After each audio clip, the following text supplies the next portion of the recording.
ஆண்டவரும் இரட்சகருமாகிய இயேசு கிறிஸ்துவின் ஒப்பற்ற நாமத்தில் இன்றைய தேவனுடைய வார்த்தைக்காக உங்களை வாழ்த்தி வரவேற்கிறேன். நம்முடைய ஆண்டவர் நம்முடைய ஜெபத்தை கேட்கிறவர். நம்முடைய ஜெபம் எப்படிப்பட்டதாக இருந்தாலும், நாம் எதிர்நோக்கி காத்திருந்து ஜெபிக்கிற காரியம் எவ்வளவு பெரிய காரியமாக இருந்தாலும் ஆண்டவர் ஒரு நாளும் பின்வாங்கவே மாட்டார். நாம் ஜெபிக்கிற காரியத்தை, நாம் எதிர்நோக்கி காத்திருக்கிற காரியத்தை ஆண்டவர் நம்முடைய வாழ்க்கையில் நிச்சயமாக தந்தருளுவார். அன்றுடைய வார்த்தை சொல்லுகிறது, யோவான் எழுதின சுவிசேஷம் 2வது அதிகாரம் 4வது வசனம். அதற்கு இயேசு, ஸ்திரீயே, உனக்கும் எனக்கும் என்ன? என் வேலை இன்னும் வரவில்லை என்றார். கானாவூர் கல்யாண வீட்டிற்கு இயேசுவும் அவருடைய சீசரும் அழைக்கப்பட்டிருந்தார்கள். அங்கே ஒரு தேவை, அங்கே ஒரு நெருக்கம் ஏற்பட்டது. இயேசுவின் தாயாகிய மரியாள் இயேசுவாலே அற்புதம் செய்ய முடியும் என்று சொல்லி அந்த தேவையை அந்த இடத்துல போய் சொல்லுகிறார். அப்பொழுதுதான் இயேசு கிறிஸ்து சொல்லுகிறார், ஸ்திரீயே, என் வேலை இன்னும் வரவில்லை. உடனே மரியாள் எந்த எதிர்வினையும் ஆற்றவில்லை. இன்றைக்கு ஒருவேளை உங்களிடத்துல ஆண்டவர், நீங்கள் ஒரு பெரிய எதிர்பார்ப்போடு தேவனிடத்தில் சென்று ஜெபித்து காத்திருக்கிற வேளையில் என் வேலை இன்னும் வரவில்லை என்று சொன்னால் நாம் எப்படிப்பட்ட எதிர்வினை ஆற்றியிருப்போம்? ஆண்டவரிடத்தில் முறுமுறுத்திருக்கக்கூடும். ஆண்டவரால் ஏன் இதை செய்ய முடியவில்லை, ஆண்டவரால் ஏன் இதை எனக்கு தர மாட்டேன் என்று சொல்லுகிறார் என்று ஏராளமான கேள்விகள் எழும்பியிருக்கும். மரியாளும் கூட ஒரு எதிர்பார்ப்போடு இயேசுவினிடத்தில் போய் சொல்லும் பொழுது, என் வேலை இன்னும் வரவில்லை என்று சொன்ன உடனே மரியாள் எந்த வார்த்தையும் இயேசு கிறிஸ்துவினிடத்தில் பேசவில்லை. வேலைக்காரர்களை பார்த்து, அவர் உங்களுக்கு என்ன சொல்லுகிறாரோ அதின்படி செய்யுங்கள். ஜெபத்திற்கு தேவன் பதில் தரவில்லை என்பதற்காக நம்முடைய தேவைகளை அவர் மறுத்து விடுகிறார் என்று அர்த்தம் அல்ல.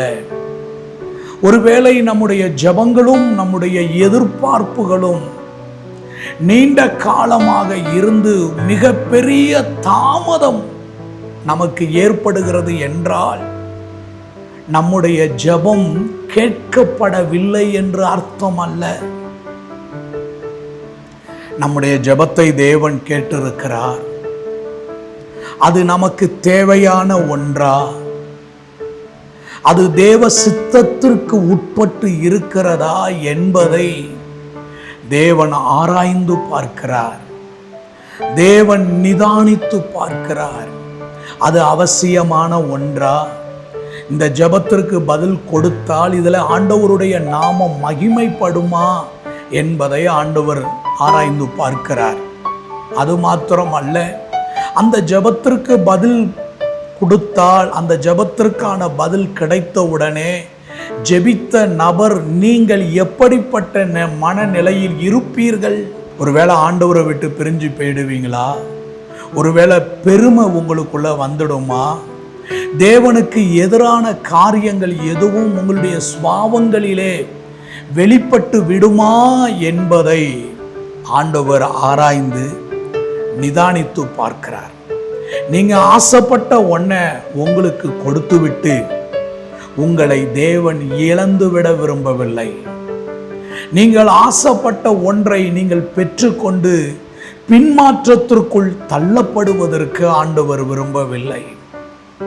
நீங்கள் ஆசைப்பட்ட ஒன்றை பெற்றுக்கொண்ட பின்பு நீங்கள் இடதுபுறமோ வலதுபுறமோ சாய்ந்து தேவனுடைய வார்த்தைக்கும் தேவனுடைய சத்தத்திற்கும் செவி கொடுக்காமல் வாழ்கிற ஒரு வாழ்க்கை உங்களுக்குள் வந்துவிடுமானால் ஆண்டவர் அந்த ஜெபத்திற்கு தாமதம் செய்து உங்களை சோதித்தறிந்து உங்கள் காரியத்திற்காக பதில் தருகிறார். நம்முடைய ஆண்டவர் ஒவ்வொரு காரியத்தையும் நேர்த்தியாய் செய்கிறவர். நாம் ஜெபிக்கிற ஒரு காரியத்தில் உடனடியாக பதில் வர வேண்டும் என்று அநேக நேரங்கள் நாம் எதிர்பார்க்கிறோம். அதாவது ஒரு மந்திரம் போல எல்லாம் நடந்துவிட வேண்டும் என்பது நம்முடைய எதிர்பார்ப்பாக இருக்கிறது. ஆனால் அநேக நேரங்களில் நாம் ஜெபிக்கும் காரியத்தில் பதில் தருவதற்கு முன்பாக தேவன் நம்மை தம்முடைய அனாதி தீர்மானத்தின்படி நம்மை சீர்படுத்த விரும்புகிறார், நம்மை ஸ்திரப்படுத்த விரும்புகிறார், நம்மை பலப்படுத்த விரும்புகிறார். இந்த ப்ராசஸ் எல்லாம் கடந்துதான் ஆண்டவர் நம்முடைய ஜெபங்களுக்கான பதிலை தந்து நம்மை ஆசீர்வதிக்கிறார்.